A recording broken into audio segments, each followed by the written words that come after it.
Thank you, Tessa. We just learned that the Wando Bridge is going to be closed for at least 4 weeks. Governor McMaster was actually in Mount Pleasant today to give a briefing on the bridge. How could something like this happen? What would you do as governor to improve South Carolina's infrastructure? Thank you, Gibbs. That's a very important question. In healthcare, we talk about acute problems and chronic problems. The acute problem is that the bridge is closed and is going to be repaired. And I'm very, very grateful that nobody was injured and we didn't have a collapse, and I'm thankful that the DOT engineers found that. The chronic problem is the structure of the DOT. The structure of the DOT is such that the taxpayers of this state do not know who to hold accountable. The DOT needs to be a cabinet agency level under the governor so the taxpayers know who to hold accountable. And I'm often asked, well, how do you get the legislature to let go of that power? When I was a member of the Senate in 2008, Governor Mark Sanford took the show on the road and spoke to the taxpayers all over the state and insisted on a cabinet-level agency. We had a vote in the Senate and it only failed by 1 vote. So as governor, I will take the message to the taxpayer and explain why your roads aren't being fixed. Time, Lieutenant Governor, thank you. Mr. Warren and Lieutenant Governor Bryant would like to rebuttal. Thank you. I would just like to add that I agree with what's being said up here. But as the podium down there is absent, so was the governor absent during the gas tax debate. Had he told the taxpayers, this is how we fix the roads, make it a cabinet-level agency. I want every person, when they get stuck on the Ravenel Bridge, that's probably why this room is half empty, to insist, to call your legislature. Tell them to make it a cabinet-level agency. I've got friends that's a teacher. Her commute turned from 20 minutes to over an hour and a half now because of the closure. Time. Thank you very much. You do have 2 rebuttals left.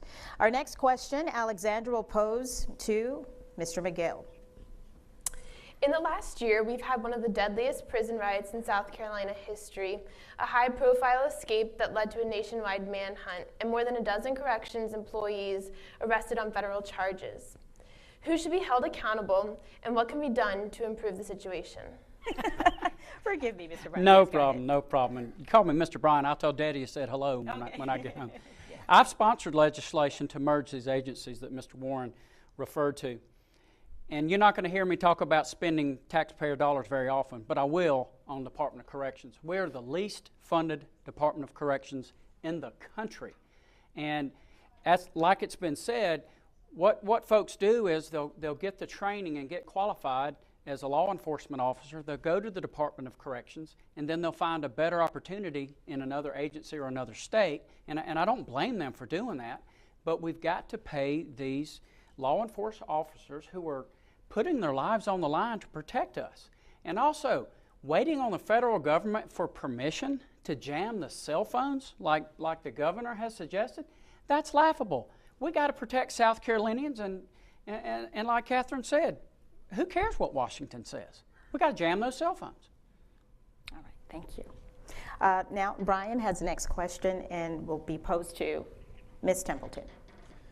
President Trump has played a role in this primary process by endorsing Governor McMaster. In your estimation, what is Mr. Trump doing well as president, and where could he improve as a leader? Lieutenant Governor. Thank you.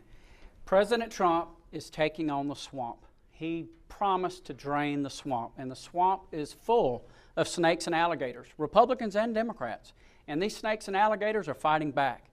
We have the same problem in Columbia, and I wrote a bill called the South Carolina Anti-Racketeering Act that has been passed in over 30 states. And what this would do would prevent what's going on right now, and it would help the ongoing political corruption probe that is surrounded by the Godfather. And the Godfather is, you can't sell your vote for millions of dollars and then walk away and pay a $1,000 fine. And this act would prevent that. But I need to point out that the Godfather is the person that this whole investigation surrounds upon. And Governor McMaster, his first order of business was he had the Godfather over at the governor's mansion for a family meeting. So he's part of the swamp, and we need to drain it. We need to return this government to the taxpayer. Our next question, Gibbs, that will go to Mr. Warren. So some areas of South Carolina are doing very well economically. We've got Boeing here. Obviously, BMW's had a huge impact in the upstate, but there are some rural areas that continue to struggle. What would you do to help bring jobs and economic prosperity to the rural parts of our state? Thank you. Lieutenant Governor. Thank you. You know, when you give a tax incentive to bring someone to South Carolina, you're admitting that your taxes are too high. States like Texas, who don't have an income tax, people flock to Texas to do business. So we need to eliminate the income tax, and we need to stop micromanaging small business. I have a small business myself, and I spent 2 hours just the other day filling out paperwork and red tape, and it's just very expensive on our small businesses, and the small businesses don't get all these incentives to stay here. And I'm going to have the same answer probably to a lot of the questions, is a free market. We don't have a free market in South Carolina. We pick winners and losers.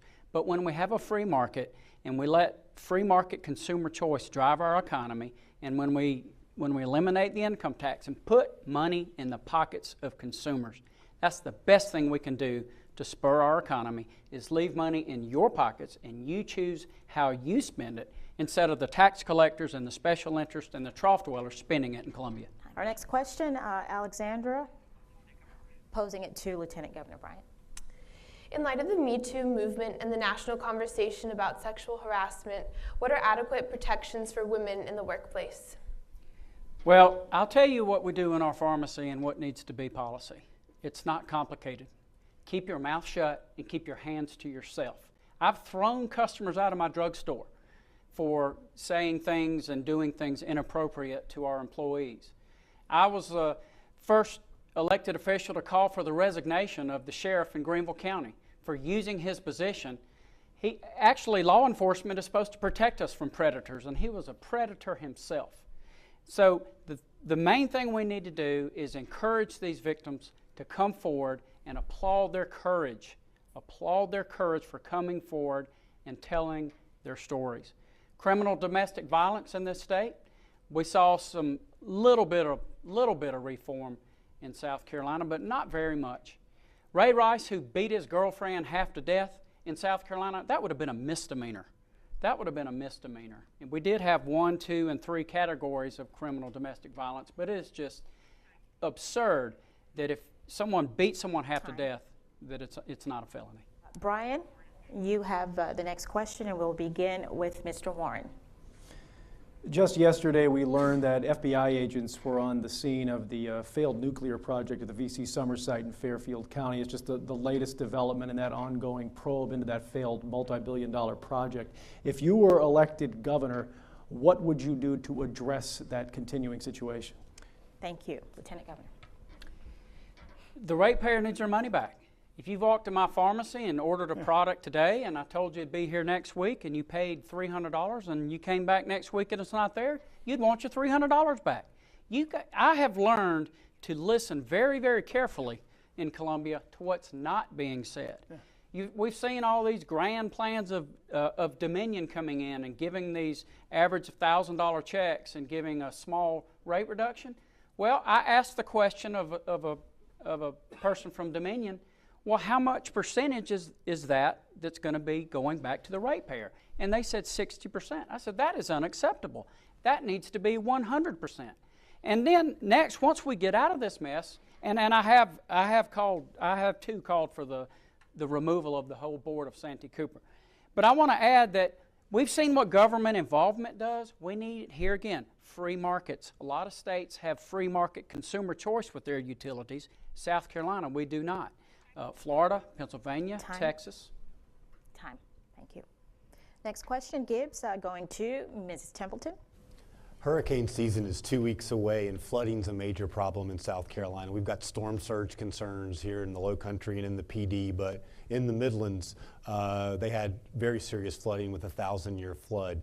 What can the state do to improve the infrastructure and make communities better prepared for these types of natural disasters?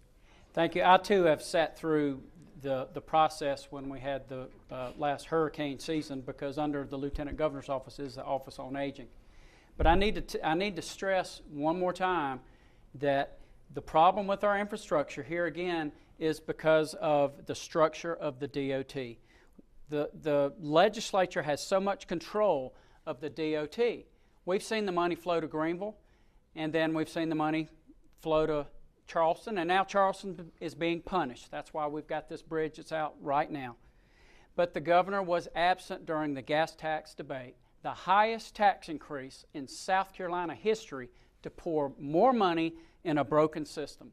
The DOT needs to be a cabinet-level agency under the governor so the taxpayers know who to hold accountable. It's like a bucket with holes in it, and it's running out of water.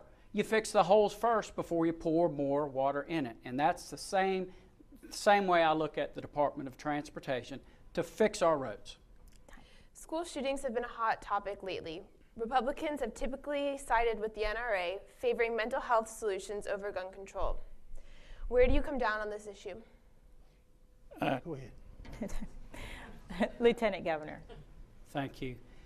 Alexandra, the way to stop an active shooter is to shoot back. That's why we never see these shootings in places like gun clubs. We see them in gun-free zones. And we've got to protect our children. I have authored legislation to remove the mandate that says districts can only have a uniformed law enforcement officer to be armed in schools. Now, do I say we ought to arm teachers or other school district personnel? I say not from the Columbia level. I think that ought to be a local decision. But when we talk about gun control, I have sponsored the first South Carolina constitutional carry. Constitutional carry makes the CWP, the concealed weapons permit, it makes it optional. Because right now, to get your CWP, you have to go to government and ask government for permission for a right that's granted to you in the Constitution. We need to pass constitutional carry. Thank you for the question. Time. Actually, Lieutenant Governor Kevin Bryan, you'd like to. Thank you. I would like to respond. I had a conversation with Charleston's own Senator Marlon Kempson. He said, you really ought to support some common sense gun reform. I said, Senator, I do. I support and I sponsored constitutional carry. That's the kind of reform we need so we can protect ourselves. Thank you. We'll go into our final question now, presented by Bryant, and it will be for Lieutenant Governor. Lieutenant Governor, you briefly referenced the ongoing State House corruption investigation a little earlier, so now a question that can allow all of you to drill down into that a little further. Since that has begun, a number of lawmakers have been indicted. Some of those cases have been resolved, but there has not been a day of jail time served. In your estimation, is justice being served? No, absolutely not. A lawmaker, Rick Quinn, was caught selling his votes for millions of dollars, and he had to pay a $1,000 fine. That's an insult to you, the taxpayer, and it's an invitation for corruption. That's why I wrote a bill, the South Carolina Anti-Racketeering Act, that would apply justice in this type of corruption. It would put this godfather, who's the center around all this, either these activities never would have happened or a lot of people would be in jail. And I do question the timing of the Democrat prosecutor on this corruption probe, because this may be a setup to elect South Carolina's next governor as a Democrat. Time, Mr. Miguel. We are running short on time. Lieutenant Governor, you wish to do your rebuttal? I would like to. In Charleston, several years ago, we had a Charleston massacre. We didn't have any riots. We didn't have any burnings. We actually saw family members of one of the victims go to Dylan Roof's first hearing and offer their forgiveness and share the love of Christ with that racist murderer. That kind of character and integrity is not reflected in the corrupt State House. It is time to restore integrity in the State House and return the South Carolina government back to the taxpayer. Time. Thank you, Lieutenant Governor. Mr. Warren. Thank you, Mr. Warren. Lieutenant Governor. Thank you. I'm a small business owner. I understand the crippling effects of regulation on small business. I'm a healthcare provider, so before you have a politician and a drug dealer. I'm a pharmacist. But most importantly is I have a record. A lot of things said, a lot of things we've agreed on, but everything you hear me say, everything you hear out of our campaign, we can point to a record of legislation that I have sponsored and legislation like tax increases that I have filibustered and tried to keep the tax collectors out of your pockets. Thank you, Lieutenant Governor. Well, that just about concludes tonight's debate. We'd like to thank the candidates for their participation and wish you the best of luck in your campaigns. And we'd like to thank our partner and host here, the College of Charleston, for their participation over the past 2 nights. And of course, thank you at home for joining us. We do encourage you to watch ABC News 4 for reaction to the debate and coverage of all the day's breaking news. And of course, please visit our Facebook page, ABC News 4, facebook.com/ABC News 4, and tell us who you think won tonight's debate. I'm Tessa Spencer Adams. Good night.